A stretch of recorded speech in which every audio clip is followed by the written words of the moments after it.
blush. I always used to use the biggest powder brushes for blush. Yes, I can't believe I said that right the first time. Lovely formula, you can yeah, there's that. I have quite a lot of favorites this month. I'm not sure how that happened, so I'll start with my 2 favorite fragrances for the month. And basically the whole month I've been alternating between Marc Jacobs Daisy Dream and Givenchy Dahlia Divine Scents. The Marc Jacobs is amazing for every day. It's so fresh and happy and clean but not too soapy. And then Dahlia Divine on the other hand is a bit more sexy, a bit more creamy. There's, even though, I mean, the one is called Daisy, the Givenchy definitely has a bit more of a white floral scent to it. Yes, I've been loving both of these all month. I have 3 hair related favorites. The one is a rediscovery. It's Philip Kingsley Elastisizer. I'm always lazy to use it because you need to dampen your hair, then apply it for at least 20 minutes and then wash and condition. I have been remembering to make time for it though. Most of the time it's when I quickly have to tidy up before I go shower in the morning, or if I need to write a quick blog post or answer a couple of emails. I've been remembering to dampen my hair and apply it, and it is phenomenal. It's the only hair mask that I can feel the effect of for more than one wash. The second thing is my compact tangle teaser. I'll link to the blog post I've written about them. I have more than one of them. I have 3 tangle teasers, 3 different ones. But the compact is by far my favorite. It fits into my hand comfortably. It has a little base so I can chuck it into my handbag without worrying about my sandwich crumbs, which is not in my handbag ever, getting onto it. It's just an all-round great product and I would recommend it. In the skincare department, I have been so in love with LUSH Ultrabland cleanser. It's a very waxy balm. It doesn't emulsify at all, so you really have to work at it with a cloth afterwards to get it to wash off. But it does take all the face makeup with it. There's nothing that's left.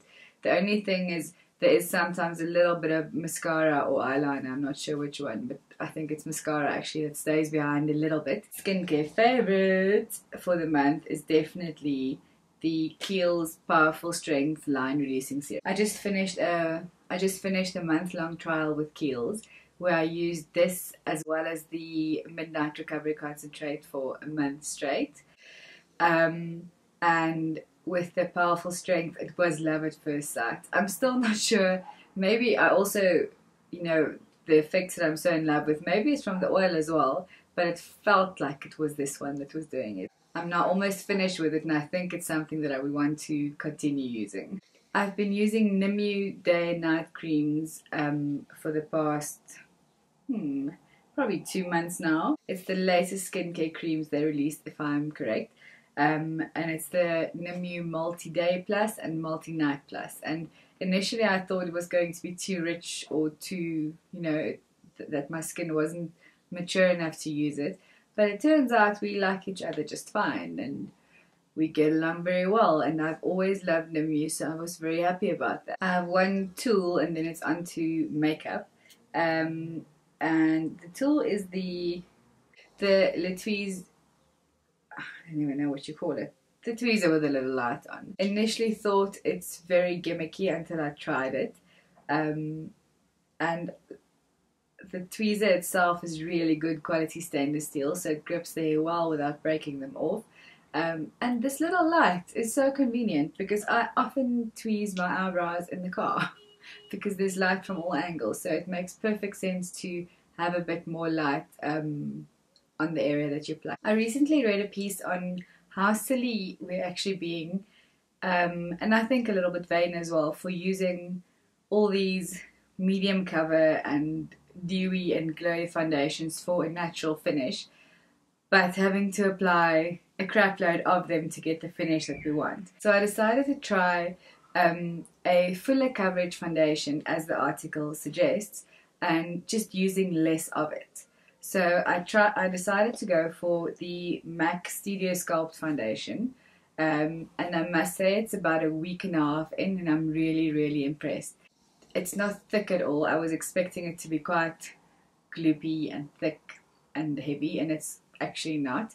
You do have to work with it quite quickly because it sets quite quickly, but it's nice and thin, it's easy to work with, it's easy to mix with an illuminator, and the longevity is quite good because it has a higher coverage even though you're using less of it. Next up is an item that I've been too afraid to ask the price of so far. It's the Givenchy, let me just read this, Noir Couture Volume Mascara in black taffeta. And it has this amazing brush that I've never seen before in my life.